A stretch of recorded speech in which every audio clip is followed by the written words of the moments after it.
शंकु हम लोग पढ़ रहे थे।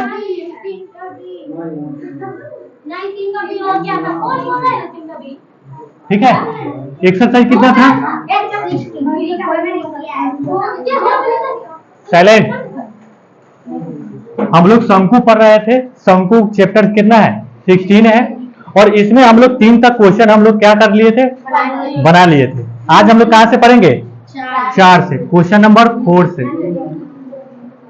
क्वेश्चन नंबर 4 सभी लोग ध्यान से देखेगा और पढ़ेगा। क्वेश्चन नंबर 4 में क्या क्या दिया हुआ है, तो जो जो दिया हुआ है सबसे पहले उसको क्या करेंगे? यहाँ पे लिख लेंगे। तो कहता है यदि किसी लंब वृत्तीय शंकु की ऊंचाई को अपरिवर्तित करना है। ठीक है, मतलब शुरू में जो शंकु का ऊंचाई है वही बाद में है, ये अपरिवर्तित है, चेंज नहीं हुआ है। मतलब शुरू में भी एच है तो बाद में भी एच है। ठीक है, तो हम लोग मान लेते हैं, माना कि शुरू की ऊंचाई जो है क्या है? एच। ऊंचाई को हम लोग एच से सूचित करते हैं। इसके बाद क्या करता है? रखते हुए उसकी आधार त्रिज्या आधी कर दी जाए। मतलब पहले जो त्रिज्या था, पहले कितना त्रिज्या था? त्रिज्या को किससे सूचित करते हैं? तो पहले ये था। ठीक है, शुरू की त्रिज्या ये है, ये हम लोग इधर लिखेंगे बाद की। इधर शुरू की है, इधर ये बाद में जो एच है, पता है कि बाद की ऊंचाई जो है वो कहता है अपरिवर्तित है, मतलब बदलता नहीं है। जो शुरू में था वही बाद में रह जाता है। लेकिन इसके बाद बताता है कि जो बाद की त्रिज्या है वो पहले के जो त्रिज्या से क्या हो जाती है? आधी हो जाती है। मतलब पहले आर था, अब कितना हो जाता है? r/2 हो जाती है। आधी का मतलब 2 से विभाजित कर देते हैं, आधा हो जाएगा। तो नेक्स्ट क्या कहता है? शंकु के आयतन का अनुपात निकालना है। मतलब इसमें हम लोग आयतन निकालेंगे, इसका आयतन निकालेंगे। इसका आयतन हम लोग मान लेते हैं क्या? V1। आयतन बराबर लिख लेते हैं, आयतन बराबर V1। इसमें लिख लेते हैं आयतन बराबर V2। ये बाद की आयतन है, ये शुरू की आयतन है। अब दोनों का पहले हम लोग क्या कर लेंगे? आयतन निकाल लेंगे और इस दोनों का अनुपात यानी कि बटे में कर देंगे, फ्रैक्शन। ठीक है, तो हम लोग चलिए निकालते हैं। V1 बराबर क्या होता है? शंकु की आयतन बराबर फॉर्मूला 1/3 पाई आर स्क्वायर।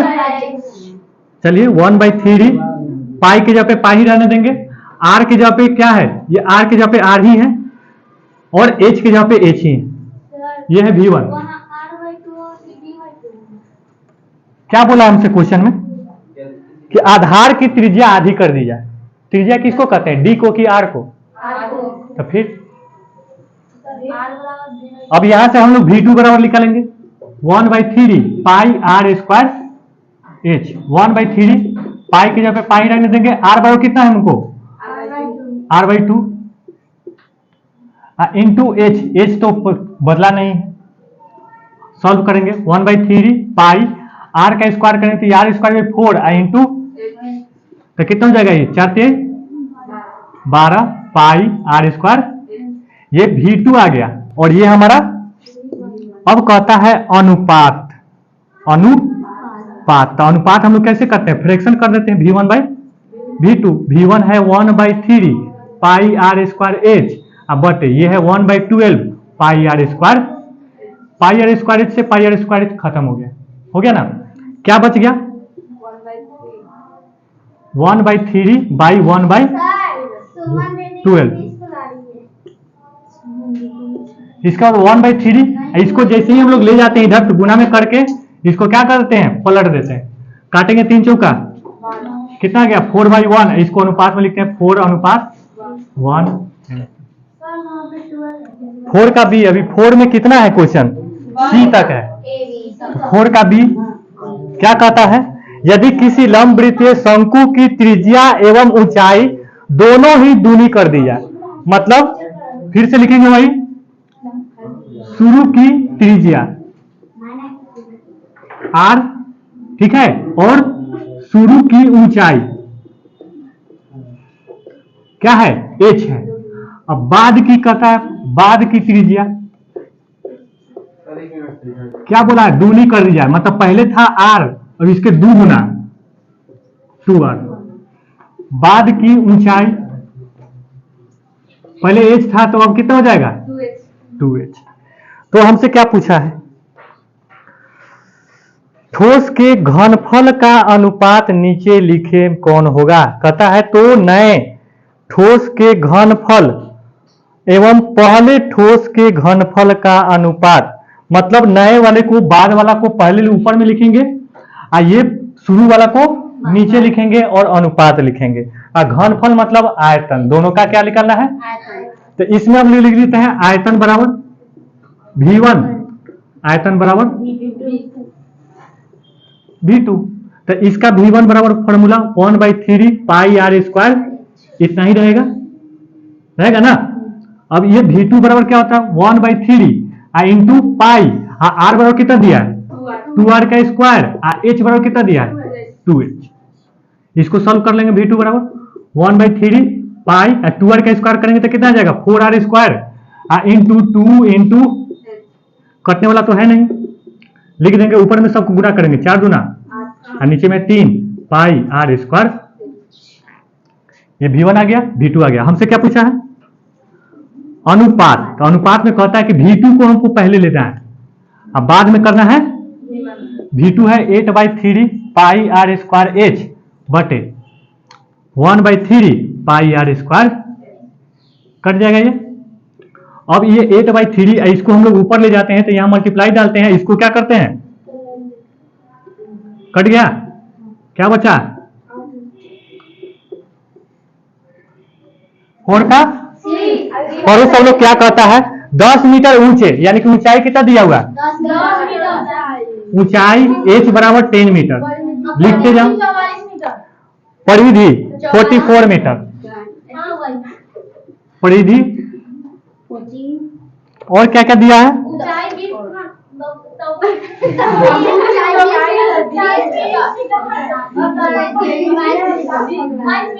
अब ये क्या है, ये पहला है, दो गो शंकु है, कै गो है दो ठो है। इस तरह से दो शंकु दिया हुआ है हमें, एक यहाँ शंकु है और एक और शंकु,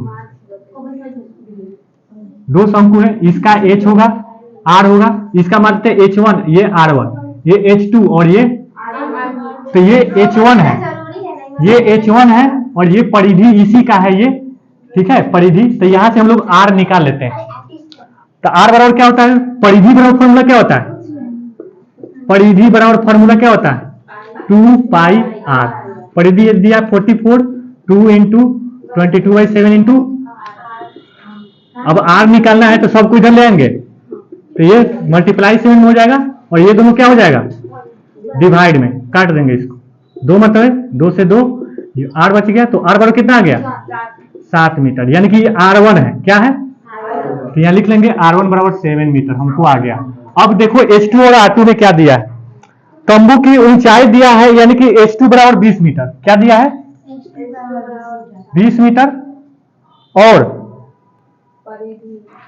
परिधि दिया है 22 मीटर, परिधि, तो यहां से फिर से परिधि इसका फॉर्मूला लगाएंगे, r2 निकालेंगे 2 पाई 22 दिया है, 2 मल्टीप्लाई 12/7 इंटू, सबको इधर ले आएंगे, r बचेगा, काटेंगे, कट गया, क्या बच गया r बराबर 7/2, ठीक है। अब हमसे क्या पूछा है पढ़ेंगे, आयतन का अनुपात दोनों का क्या होगा, दोनों का क्या निकालना है, अब इसका आयतन निकालेंगे और इसका आयतन निकालते हैं, इसका मान लेते हैं V1 और इसका मान लेते हैं, क्योंकि ये H2 है तो यहाँ पे हम लोग R2 अभी निकाल लिए, R2 बराबर 7/2 आ गया। तो इसका लिखेंगे V1 बराबर 1/3 पाई r स्क्वायर h होगा ना, 1/3 पाई का वैल्यू 22/7, r बराबर कितना निकाले हम लोग, तो 7 इंटू 7 मल्टीप्लाई h 10, काटेंगे अब नहीं कटेगा, गुना कर देंगे, ठीक है 154 0 और ये बटे 3 मीटर क्यूब, किसका आया V1 का, और यहाँ क्या लिखेंगे V2 1/3 पाई r square h formula 1/3 22/7, r बराबर कितना आ गया 7/2 मल्टीप्लाई 7/2, ऊंचाई कितना दिया है 20 मीटर। काटेंगे 7 से 7, 2 से गुना कर देंगे 77/3 मीटर क्यूब। V1 बराबर क्या आ गया था 1540 बटे कितना आया है 1540 बटे, और V2 बराबर क्या आया है 3। तो हमसे पूछा है इस दोनों का अनुपात, क्या पूछा है दोनों का अनुपात बराबर। अनुपात बराबर क्या होगा V1/V2। तो लिख देंगे 1540 बटे 3 बटे 770 बटे। अब हम बताए हैं कि जब इसको ऊपर ले जाते हैं तो यहाँ मल्टीप्लाई का साइन डाल करके इसको क्या कर देते हैं पलट देते हैं। तो 1540 बटे 3 मल्टीप्लाई 3/77 काटेंगे 10 से 10, ये 11 सत्ते 77 और ये 14 मतलब है।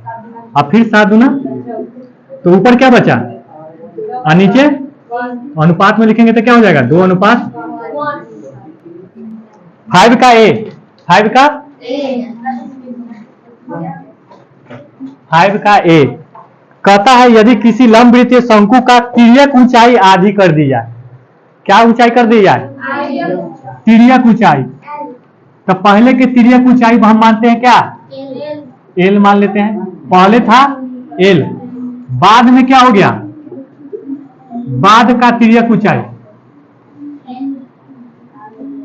आधी कर दी जाए, मतलब क्या करेंगे L/। इसके बाद आधार त्रिज्या दुगनी कर दी जाए, मतलब पहले त्रिज्या क्या था पहले त्रिज्या R था, बाद में क्या हो गया बाद में त्रिज्या दुगनी कर दी जाए, मतलब 2R कर दी जाए। इसके बाद क्या बोला है तो मूल शंकु के वक्र पृष्ठ क्षेत्रफल और नए शंकु के वक्र पृष्ठ क्षेत्रफल का अनुपात। ठीक है, तो हम लोग इसका लिख लेंगे वक्र पृष्ठ क्षेत्रफल फॉर्मूला क्या होता है शंकु का वक्र पृष्ठ क्षेत्रफल, शंकु का वक्र पृष्ठ क्षेत्रफल, वक्र पृष्ठ पाई आर, तो पाई रख दीजिए, पाई आर तो यही रह गया, शुरू का हो गया, बाद का पृष्ठ क्षेत्रफल क्या होगा पाई आर बराबर क्या है 2R, एल बराबर क्या है तो एल 2 से 2 कट गया, क्या बच गया पाई आर।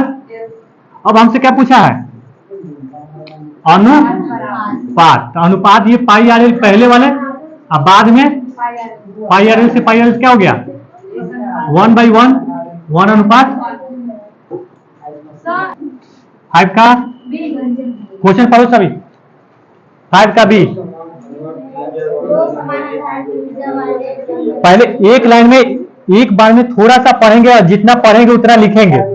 बोला है दो समान क्या दो समान आधार त्रिज्या वाले, मतलब कि दो क्या है शंकु है जिसका त्रिज्या क्या है दोनों का समान है, मतलब शुरू का भी R है बाद का भी, तो लिख लेंगे यहाँ पे शुरू की त्रिज्या बराबर जितना हम लोग पढ़ेंगे आज थोड़ा थोड़ा पढ़ेंगे, एक बार में पंडित की तरह पूरा रामायण नहीं पढ़ जाता, थोड़ा थोड़ा पढ़ेंगे और उतना ही लिखेंगे। तो शुरू की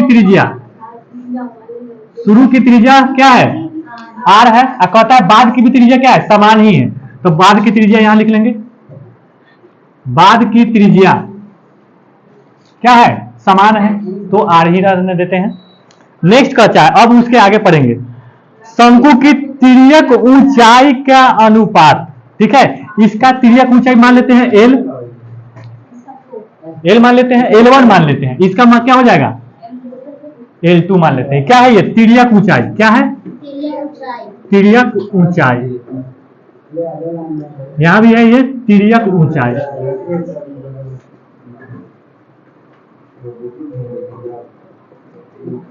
मान लिए इसका अनुपात दिया है, यानी कि L1 बटे L2 बराबर दिया हुआ है 3/4।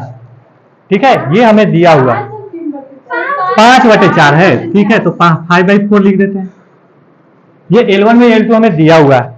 तो अब हमसे क्या पूछा है वक्रपृष्ठ क्षेत्रफल के इसमें क्या अनुपात क्या होगा? चलिए हम लोग निकालते हैं वक्रपृष्ठ क्षेत्रफल इसका शुरू का वक्रपृष्ठ क्षेत्रफल। अच्छा शंकु पढ़ रहे हैं तो हम यहाँ नहीं लिख रहे शंकु का वक्रपृष्ठ क्षेत्रफल। वक्रपृष्ठ क्षेत्रफल क्या होता है फॉर्मूला? 1/3 pi R L. रहने देते हैं, इधर लिखेंगे वक्रपृष्ठ क्या आता है? पाई आर L2, यहाँ L1 लिखेंगे क्योंकि L1 और L2 माने। अब क्या हमसे पूछा है? अनुपात। अनुपात में इसको ऊपर रखेंगे पाई आर L1 अब बटे पाई आर L2। देखो पाई आर से पाई आर खत्म हो गया, क्या बच गया हमको? L1/L2 कितना दिया है? 5/4। अनुपात में लिखेंगे तो क्या हो जाएगा? यानी कि नहीं चल 5.5। नेक्स्ट क्वेश्चन कितना है? 6 नंबर। पढ़ो सब लोग। कहता है समान आधार और समान ऊंचाई के लंबवृत्तीय बेलन और लंबवृत्तीय शंकु के आयतन का अनुपात क्या होगा? मतलब कहता है कि एक बेलन है, क्या है? एक बेलन है और एक दूसरा क्या है? शंकु है। दूसरा क्या है? ये शंकु है। इसका भी त्रिज्या r है, इसका ऊंचाई h है, इसका भी r है और इसका भी r है और ये h है। तो हमसे क्या पूछा है? आयतन का अनुपात क्या होगा? तो यहाँ पे लिख लेंगे पहले बेलन का आयतन फॉर्मूला क्या होता है? बेलन का आयतन जल्दी बोलो पाई आर स्क्वायर एच। शंकु का आयतन फॉर्मूला क्या होता है? शंकु का आयतन फॉर्मूला क्या होता है? 1/3 पाई आर स्क्वायर। और हमसे क्या पूछा है? दोनों का अनुपात। तो अनुपात पाई आर स्क्वायर एच अब बटे में 1/3 पाई आर स्क्वायर। ठीक है, बस समझ आई? तो अब क्या हो जाएगा? ये नीचे में 1/3 था तो 3 अनुपात में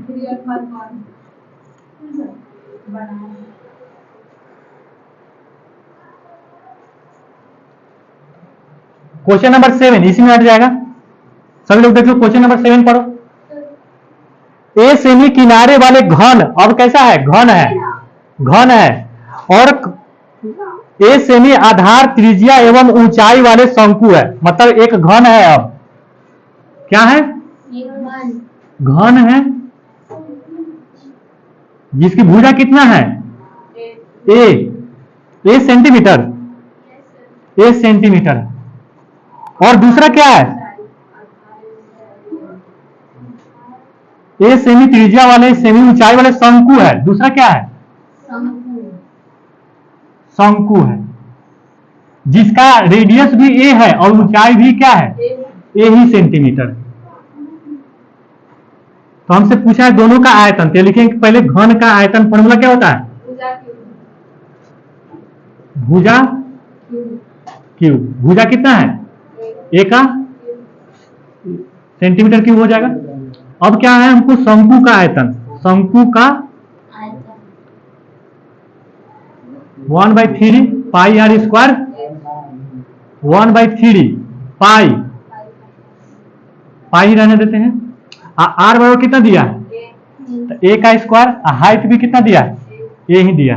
तो गुना करेंगे तो 1/3 पाई ए को ए स्क्वायर को ए से करेंगे सेम बेस तो पावर क्या हो जाता है? जुड़ जाता है। इसका पावर कुछ नहीं तो 1 है। ए का पावर कितना हो जाएगा? ए क्यूब हो जाएगा। अब हमसे पूछा है क्या? अनुपात, आयतन का अनुपात। ठीक है, तो आयतन पहले में क्या है? ए क्यूब बटे कितना? 1/3 पाई ए क्यूब। तो ए क्यूब से ए क्यूब खत्म हो गया। हो गया, क्या बच गया? 3 ऊपर जाएगा, क्या हो जाएगा? 3/पाई। नीचे पाई बचा हुआ है ना, 3 अनुपात पाई। अगर इसको हम लोग क्या बदलना चाहें तो पाई का वैल्यू रख देंगे। ठीक है, ये चल जाएगा ऊपर 7 3 21 21 अनुपात। गुरु गोविंद सिंह पढ़ा रहे थे। ठीक है, पेज नंबर है 120। सब लोग निकाल के रखो सामने। 120 पेज सब लोग निकाल के सामने रखो और हो सके अगली टेस्ट में हम इसका भावार्थ दे देंगे। तो ध्यान से सुनो, ठीक है, क्योंकि भावार्थ ही देता है एग्जाम में।